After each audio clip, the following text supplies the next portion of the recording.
అలాంటి దశ రాకముందే మంచిగా మాట్లాడాడు, నాతో మాట్లాడాడు.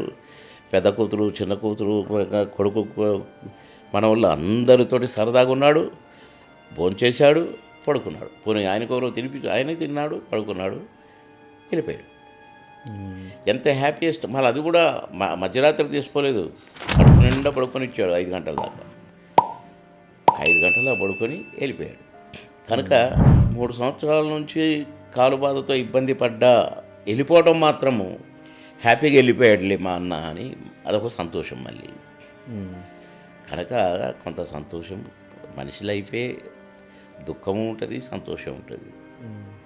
సంతోషం వచ్చినప్పుడేమో పళ్ళెక్కిలు ఇచ్చినప్పుడు అప్పుడు కూడా కళ్ళల్లో నీళ్ళు వస్తాయి. సంతోషం ఎక్కువైతే కూడా, దుఃఖం ఎక్కువైతే కూడా కళ్ళల్లో నీళ్ళు వస్తాయి.